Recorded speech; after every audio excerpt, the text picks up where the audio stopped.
En este video vamos a dar una introducción muy superficial sobre las sucesiones de números reales y sobre lo que significa que una sucesión sea convergente o que tenga un límite.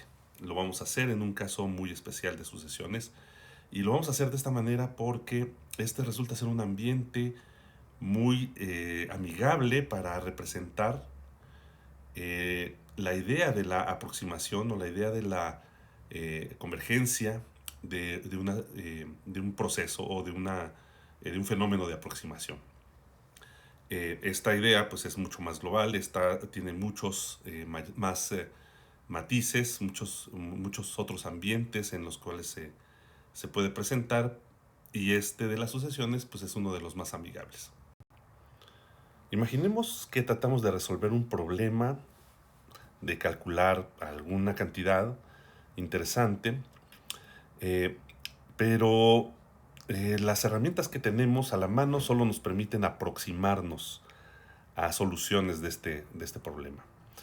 Y bueno, imaginemos que realizando este procedimiento obtenemos una primera aproximación, digamos, vamos a llamarla P1, y, eh, y usando a P1, esta aproximación como plataforma, eh, podemos implementar este procedimiento, quizás otro, de tal manera que consigamos una nueva aproximación, una mejor aproximación a la solución de este problema, llamémosle P sub 2. Y así, teniendo ya esta aproximación P sub 2 a nuestro alcance, podemos volver a implementar o implementar una nueva solución y conseguir una tercera aproximación a nuestra solución P sub 3, y así sucesivamente ir consiguiendo una mejor aproximación conforme nosotros pudiésemos ir iterando este proceso o mejorándolo, o pudiésemos simplemente usar como plataforma el haber conseguir una el haber podido conseguir una aproximación P sub n, eh, con el fin de obtener una mejor aproximación que sería, digamos, P sub n más 1. Con todo la iteración de este proceso, nosotros podríamos entonces quizás eh, garantizar que al final todo esto nos lleva a una cosa que es eh, el verdadero valor de la cantidad que estamos aproximando. Vamos a llamarlo V.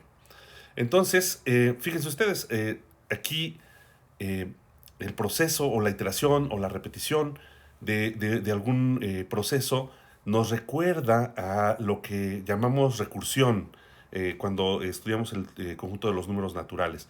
Precisamente los números naturales son el modelo más simple por el cual nosotros tenemos esta sensación, la de la repetición, la de la iteración, la de poder conseguir o de poder progresar o de tener progresiones. Y en este caso nosotros en abstracto podríamos pensar que estos P1, P sub 2, P sub 3, etcétera, son simplemente números reales que están organizados progresivamente, que están organizados a través de una enumeración que corresponde con números naturales. De este modo, en general y en abstracto, sin importar si se trata de una cosa que aproxima o no aproxima algún proceso, se define qué significa una sucesión, qué es una sucesión de números reales. Y no es nada complicado, simplemente una sucesión de números reales es una función que va de los números naturales en los números reales. Los números naturales tienen la virtud de darnos la sensación de progreso. Podemos pensar que, dada una función f de los naturales en los reales, esta pues tiene un primer elemento, digamos el f de 1, al cual le sigue el f de 2, f de 3, etc.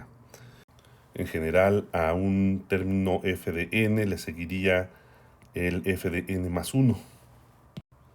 Acostumbramos llamar términos de la sucesión a las imágenes de estos, digamos. F de 1 sería nuestro primer término, f de 2 el segundo, f de 3 el tercer término, y así sucesivamente. Llamamos enésimo término a la imagen de n bajo f. ¿Sí? Y también a veces nos da mucha flojera escribir f y paréntesis y demás. A veces a las sucesiones solamente las representamos como pues algún numerito así como digamos a n. A veces simplemente, a veces un poquito queremos hacer énfasis de que no nos referimos precisamente al enésimo término o únicamente al enésimo término, sino nos referimos a toda la sucesión, y entonces a veces la ponemos entre corchetitos. A veces somos un poco menos económicos y las escribimos a n con n en los naturales. Todas estas, notaciones se refieren a esto, a la función, a la sucesión, es decir, a la función que va de los naturales en los reales y cuyos términos son precisamente estos numeritos a n. Al utilizar estos corchetes picudos, tratamos de enfatizar la diferencia entre la sucesión, que sería representada por ellos, y la imagen de la sucesión, que sería lo que escribiríamos entre las acostumbradas llaves de conjuntos, ¿cierto? Este conjunto es entonces la imagen de la sucesión. No es la sucesión, sino la imagen de tal sucesión. Veamos algunos ejemplos. En primer lugar, veamos a la identidad en n, la sucesión de los propios números naturales, ¿no? Que empiezan 1, 2, 3, 4, etcétera, ¿no? La que cada natural n lo envía en el mismo número natural n. Esta la podemos representar, bueno, obviamente como siempre, ¿no? Como la función f de n igual a n, pero también en esta notación de corchetitos podremos simplemente ponerla dentro de unos corchetitos, estos picudos a la n, o bien ponerla así más explícitamente, n en los naturales. Una sucesión también muy relevante y muy sencilla de conocer es la relación de los recíprocos, la sucesión de los recíprocos, la que a cada número natural n nos lo manda en su recíproco, 1 entre n. También económicamente podremos representarla así, ¿no? La sucesión 1 entre n o escrita entre corchetes. Esta sucesión que nos devuelve al 1, a un medio, a un tercio, a un cuarto, y así, ¿verdad? Haciendo correr a n en los naturales, nosotros vamos obteniendo cada uno de los términos de esta sucesión. El término general se le llama al 1 entre n, que es, en cierta manera, pues la regla de correspondencia de esta función, ¿cierto? Si nosotros tenemos una regla de correspondencia para la función que llamamos sucesión, pues es justamente esa regla de correspondencia la que podríamos llamar el término general. El término general de una sucesión típicamente pues es una fórmula que tiene como variable típicamente la letra n, aunque no esto es obligatorio, esto no es necesario, pero sí es una costumbre muy generalizada. Entonces ese término general es precisamente la regla de correspondencia de nuestra sucesión. Siendo las sucesiones casos particulares de funciones de variable real, pues ellas también son susceptibles a que les apliquemos el álgebra de funciones.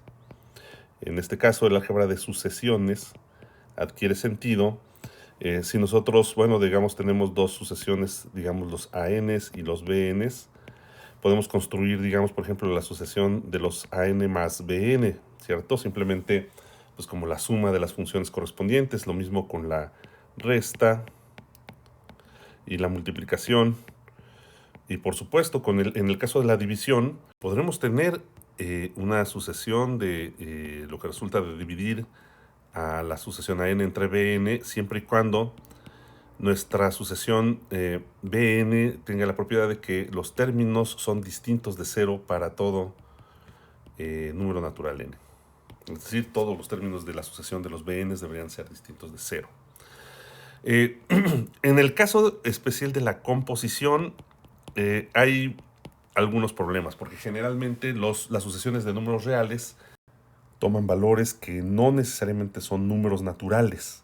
Entonces realizar una composición de sucesiones no necesariamente nos lleva a una sucesión interesante. A veces sí, a veces la composición de sucesiones sí nos da algo interesante, y ese es el caso de lo que llamaremos subsucesiones y que estudiaremos más adelante. Dado que las sucesiones son funciones de variable real, pues ellas pueden ser o pueden cumplir algunos atributos que conocemos para las funciones de variable real. Por ejemplo, pues pueden ser inyectivas, pueden ser crecientes o decrecientes, pueden ser acotadas o no acotadas. Algunos ejemplos interesantes son la sucesión de los menos n, digamos, los inversos aditivos de números naturales. Esta es una sucesión decreciente, empieza como menos 1, menos 2, menos 3, menos 4, etc. Es una sucesión que no es acotada, de hecho no es acotada inferiormente, aunque sí lo es superiormente. Otro ejemplo, la sucesión de los menos 1 entre n, que también es una sucesión que tiene términos como muy próximos a cero, pero los alcanza desde la izquierda, ¿no? Esto sería menos 1, menos 1 medio, menos 1 tercio, y así sucesivamente. Una sucesión muy curiosa es esta, dada por el menos 1 elevado a la n. Si ustedes se fijan, esta sucesión solo va repitiendo los números menos 1, 1, menos 1, 1, ¿verdad? Alternadamente, solamente está oscilando entre menos 1 y 1. Y esta es una sucesión que podemos utilizar muy frecuentemente, pues, para convertir en cosas oscilantes sucesiones que ya tenemos. Por ejemplo, la sucesión de la forma menos 1 elevado a la n entre n es una cosa muy parecida a la sucesión 1 entre n o a la sucesión menos 1 entre n, pero con los términos oscilando, digamos, alrededor del 0, ¿no? Su primer término sería el menos 1, luego el siguiente sería un medio positivo, luego el siguiente sería menos un tercio, luego más un cuarto, menos un quinto, más un sexto, etc. Serían términos que están brincando a uno y otro lado alrededor del 0. Y finalmente, sobre las sucesiones crecientes y acotadas, quisiera comentarles, porque me parece que es el ambiente más significativo para para presentar la noción de límite. Piensen ustedes, ¿cómo luce una sucesión que es creciente y acotada? Piensen en una cota superior, digamos un número real m, que va a dejar por detrás de sí a la sucesión, es decir, nuestra sucesión tendrá que estar confinada al intervalo 0m, no puede rebasar a esta m. Y bueno, por supuesto, la imagen de nuestra sucesión, digamos, tiene un primer elemento que es el A1, y por tanto, bueno, tiene uno y tiene muchos más, y por tanto es un conjunto no vacío la imagen, y es acotado superiormente por alguna m. Entonces el axioma del supremo nos dice que este conjunto, es decir, la imagen de nuestra sucesión, tiene un supremo, ¿sale? Es un conjunto no vacío y acotado superiormente.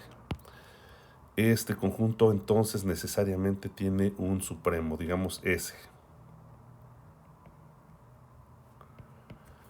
¿Y qué está ocurriendo entonces cuando consideramos al supremo de una sucesión que es creciente? Bueno, al ser creciente, claro, cada uno de el término subsecuente siempre es más grande estrictamente que el término previo, es decir, A2 es mayor que A1, A3 es mayor que A2, A4 es mayor que A3 y así sucesivamente. Entonces, siendo ese el supremo, recuerden ustedes que, bueno, pues hemos estudiado esta propiedad que tiene el supremo, y es que cualquier cosa que nosotros tomemos por detrás del supremo, por ejemplo, si nosotros consideramos un numerito h menor que s,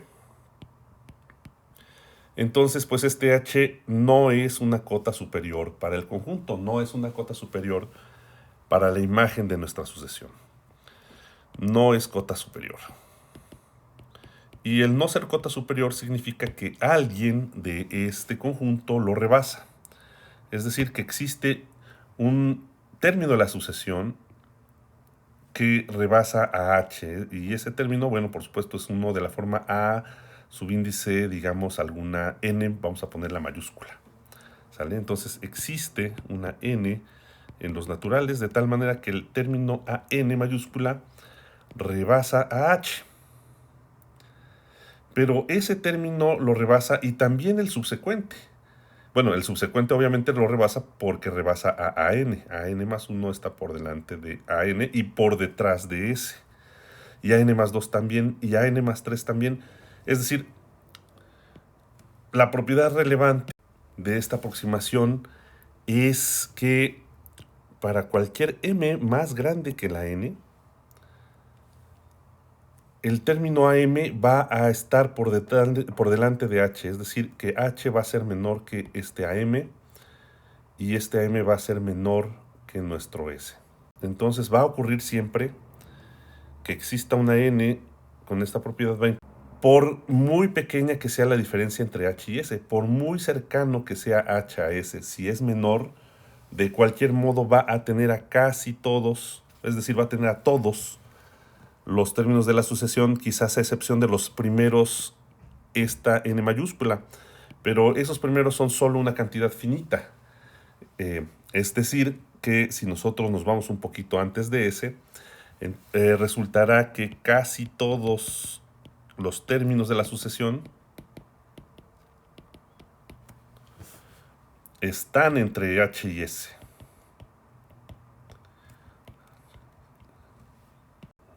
Y aquí tenemos una definición muy precisa de qué significa este casi. Casi significa que todos, salvo una cantidad finita,